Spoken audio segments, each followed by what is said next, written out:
Hi, Capt Mike here with you again.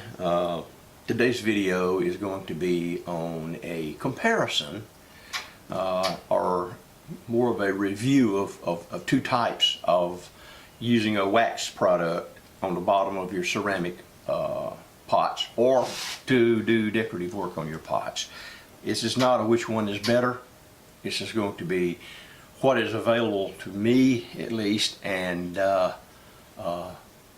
what I think of each one in a certain sort of way. I don't want to be, really prejudiced because this is just my opinion, but I'm going to tell you as much good and bad as I can about each product, and those products being wax resist and all kinds of wax products that you have to melt. Okay, now we're going to start off with wax resist.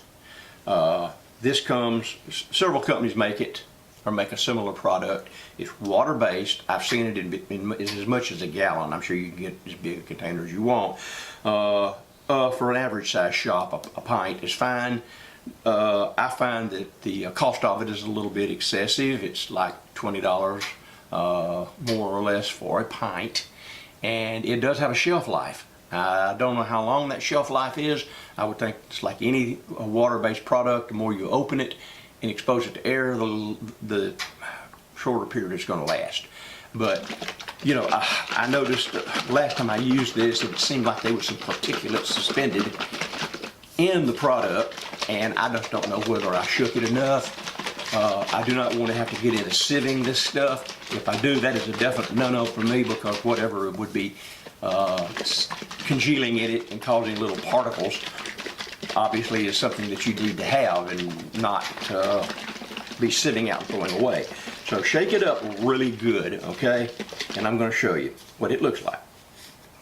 Okay, don't pay any attention to this stuff right here. That's just where the top is coming apart. I'll take it out and throw it away when we're through here and clean all this up. But it comes in liquid form, just like that. And you have a couple of choices here. You can take it and put it on the bottom of stuff, like with a brush. You can just brush it right on the bottom. And of course, if you're brushing it, you want to start with, you want to get it where it will be, where the glaze won't come down, because that's the whole point of the wax product, and you probably already know that. You wouldn't be watching this video. The whole point is to keep glaze from running off of this while it's being fired and running under your pot and sticking your pot to the shelf. Now, once you've got your bottom done, you can come back and you can do up as far as you want to go. If you want to go like 1/4 of an inch or 1/8 of an inch, whatever your choices are, you go up or whatever. It's just the application you think you're going to need it at. It is water soluble, which means right now I can wash this brush and I can wash off the bottom of this pot. Now, if I let this thing sit very long, it's going to turn solid into wax and it doesn't come off. Here's a pot that I did earlier, and I tried wiping it off under running water, and some of it just won't come off. It's there. You might could rub it and rub it and rub it and get it off, but then I'm betting you that when you fire this, you're going to have some bad places down here. I'm just guessing. I don't know, but that would be my assumption. Now, one of the things that you can do if you have this is you can pour you a little bit into some kind of a container. Doesn't have to be much of a container, because you don't want it to be more than about 1/16 of an inch thick, depending on how far up the pot you want to come. And then you take your pot, which just play like that doesn't have anything on it, okay? And then you'll take it and you'll drop it into your pot and mash it down and pick it up and shake it off a little bit. And that, see how it kind of goes around the edges and the bottom? That's the way it's supposed to work. I don't like it as much as I like the wax, and we'll show you in a minute. But then that's me. I don't use this enough to really get really good and familiar with it, there are plenty of videos. I advise you to watch all of them on wax resist and pick up all the tips and what they say, and then you make your own decision. Because that's what this is all about, is it's making your own decisions based on the information that you can get online. I will never tell you my ideas are best. They're just my ideas. Some of them work great, some of them don't work so great. But that's all you do on wax resist. Now, you can do decorative stuff on wax resist, with wet wax resist, excuse me. Now, if you take your pot before, or whatever, it can be a tile, it can be any piece of ceramic, and before you put the glaze on it, you draw something. In this case, I drew a little rattlesnake, and on this side a little eagle, and then once it's good and dry, you dip it into the glaze of your choice, or paint it with a brush. And even though it looks like there'll be wax resist or something on here, the wax resist will burn away. All this stuff burns away in the kiln, and it leaves your glaze, and it'll leave whatever it is you painted, the design. You can even use this wax resist to make heavy glazes crawl, or whatever you want to do. Internet's full of this stuff. Look it up. I'm just going to set your stuff briefly. One of the things about this, or about even the regular wax, is if you don't clean off the big pieces of glaze that kind of accumulate over where you have placed your wax resist or your wax, if you don't just kind of wipe that off, it'll cause little boogers. See them little boogers? And to a lesser extent on my snake. So, you know, you don't want that. That don't look good. So just remember that. Clean them off as best you can without taking the glaze that you just put on off. So those are the two things that I would use wax resist for, is to wax the bottoms and to draw designs on, so that I could get kind of fancy schmancy with my glazing techniques. Now, that said, you know, the other thing I can think of is it takes a while for this to set up. I mean, you see how it's kind of looking? I don't like that, but that don't mean nothing.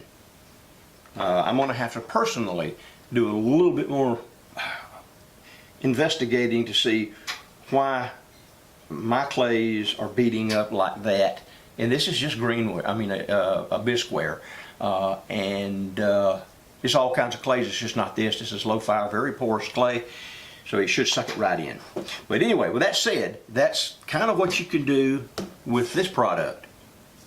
You know, go to all the big main sites, go to Amazon, see what they say, look at the people who commented on it and the positives and the negatives and all that good stuff. It'll help you form your own decision. The next thing we're going to talk about is waxes, real waxes, as real as they can get. And a lot of people don't like this stuff. Well, I say a lot. The few comments that I have seen on YouTube, some of them are not very positive, okay? And I'll tell you why they say they're not positive, and I'll tell you what my reaction is to all that. This is paraffin. You can buy it in blocks. Usually it's cheap candles. And, you know, that's pretty much what that is in a votive candle. And that's it. This is a piece of a container candle. I cut the top off. It's soy wax. And this is flaked soy wax. And of course it's not true wax. It's just a soy product. And we have some beeswax here. And I just threw it in there because I think it's neat and it smells good when you melt it. But it's rather expensive. But it works. If you have bees, and like I do, and you have beeswax, then you'll have a constant supply of wax. So with that said right there, let me show you what you're going to need to use this stuff. The first thing that you're going to have is one of these, at a minimum. Now this is my old standby single eye burner. I've had it forever. I have melted wax on it and sugar, water for bees, you name it, I've melted it on it. It has a very, very good infinite switch. I don't have to turn this very far to get the heat where I want it. The next thing you're going to need is you're going to need a good pan. When I say good, this pan I picked up at Goodwill, and it is very sturdy. It does not flex. And It's in comparison to this one. This was one you buy at Dollar Tree. One of the few things that I don't like from the Dollar Tree. But it flexes. So it's either going to have a dome in the middle or a belly in the bottom. Either way, your wax is going to run to the edges or it's going to beat up the bottom. It won't work. Or at least it doesn't work for me. Something like this will hold the wax very level, and it doesn't have a particular place to go. When you get this level, then the wax will be uniform across the top. And speaking of level, that's one of the things you're going to have to do. When you get this, you're going to have to dig you a piece of wood across here or something and level the whole thing up about 6 or 8 ways. If you find you have to raise one of these little feet right here, you just get you some paper, fold it up, whatever you have to do, and shove it around until it's level. Now it doesn't take much. While I'm talking, I'm going to go ahead and start this thing melting. One of the big complaints about using something like this is the complaint was it stinks up your shop really bad. It smokes. It might be a carcinogenic. On and on. Not healthy to breathe it. There's another one of those things where you're going to use common sense. Find out what the melting point of the product you're using is and don't exceed it. I mean, you know, you can make your house stink up by burning chicken. Go figure. You melt the wax product that you're using only enough to get it liquefied. It does not have to be any more than that. It doesn't take very long to melt the soy product. Has the lowest melting point of all of them. Paraffin is the highest. Beeswax may not be higher, but it's somewhere up there. And then of course you've got the this is another soy product. And they melt pretty quick. And the thing about some of these products here, if you get them from off of yard sales and stuff, I buy candles from yard sales where people have not burnt them properly, and or somebody made the candle and they didn't wick it properly and it tunneled. It's what's called tunneling, when your candle goes right down like that and it's got all this on the edges here and finally it won't burn. People get mad and they throw them out. That's not a quality candle, but hey, you know, I guess life is short, so you get a couple hours out of it, that's good. But this is no different than burning a votive or burning any kind of a container candle that's wickless. It's the same deal. It smells great. The wax melts to the same consistency. You got them running in your house and you're not dying. That's just me. I'm not trying to be smart. I'm not trying to put somebody else down. Been doing this a long time. I'm 72 years old, and so far, every 2 months I go to the doctor and he says, "How long are you going to live, Blackston? You know, you going to live forever?" So I don't know. That's just me. But what you do is you melt this wax down, this soy product, and hopefully there'll be enough in this to do what I'm fixing to show you.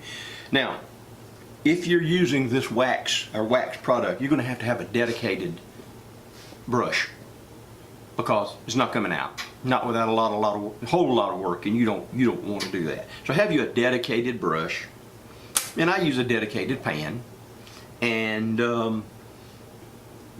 you know, that's it. Now when you go to doing designs on your pottery here, I have an expensive artist brush. These work really good, but only use them with wax resist so you can immediately get the wax resist out. Don't stick this one in your regular wax. That isn't a minus, okay? You don't want to put your good brushes in this stuff. So while this is melting, we'll show you something. And it's just a kind of a really good deal. I picked this thing up at Goodwill the other day, and it was $5. It also has an infinite switch right there, and I would imagine that if you play with it just a little bit, keep it down on warm and whatever, just first get your wax melted and then cut it back down. This is going to be a great thing right here.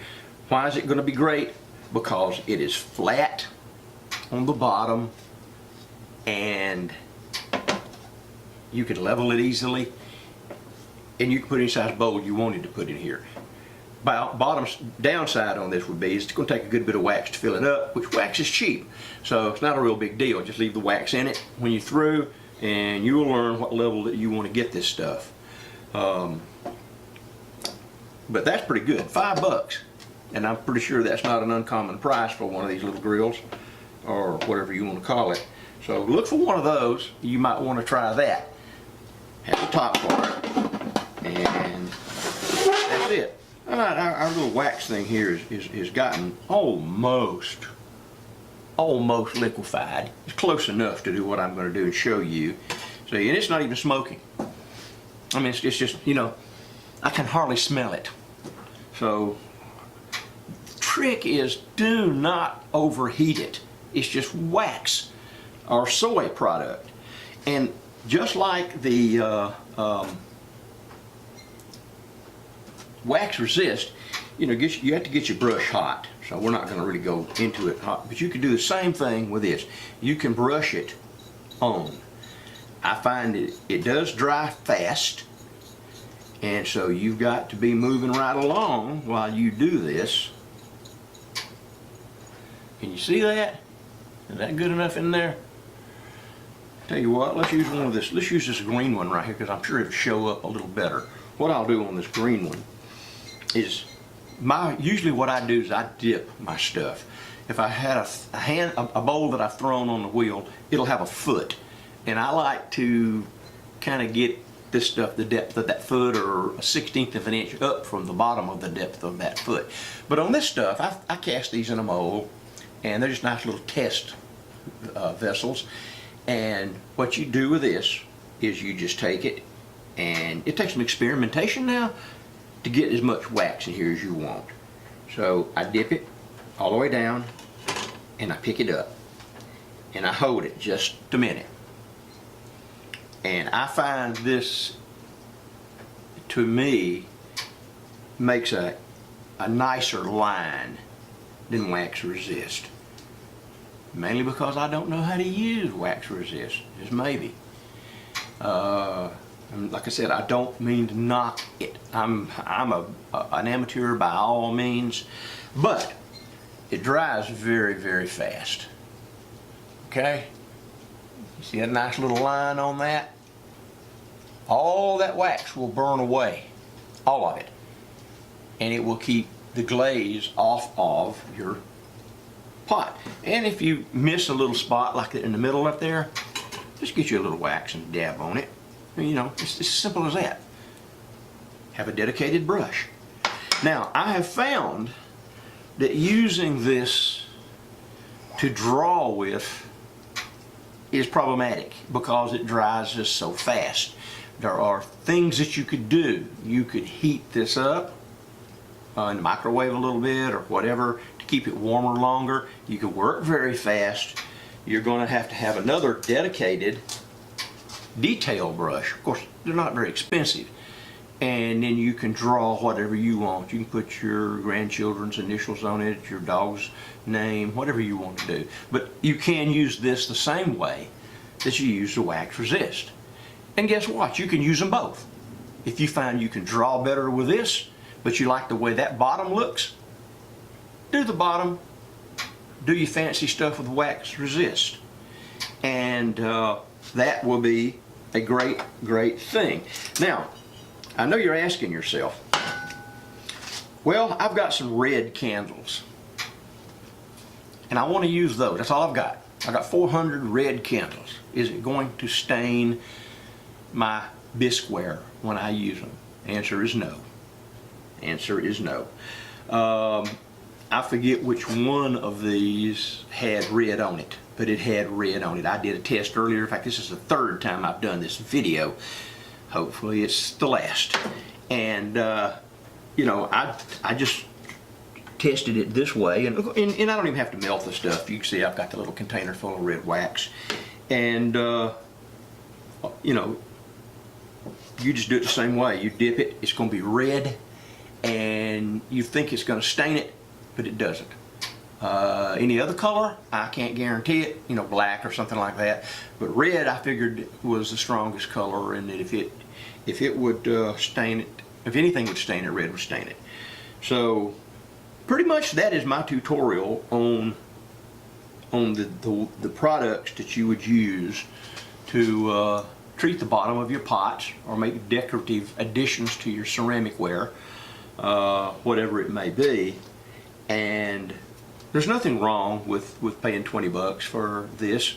You're just going to do a little homework, and you're going to have to find out how to store it, where to store it, how long to store it, what to do when it starts causing these little things like this. Because you can see, I mean, which do you like? I mean, I don't know that it makes any difference when they're fired, but a lot of things just have to do with what you like. So experiment, investigate. If you have issues with anything that I have said, be adult, put it in the comments below, and we'll discuss it. Been doing a lot of this stuff a long time. I made candles for years and years and years before I started ceramics. I've always been careful with what I breathed in. You can use a mask if you want to, but if you don't get this stuff hot, the soy product is no different than some kind of a melting candle without a wick that smells really great, or a tart. So, you know, go with whatever you like, and you know, I hope that we're gonna get this out right quick, and I hope that it'll work well for you. In parting, we're gonna dip this little thing right here, and I'm gonna show you what a red looks like.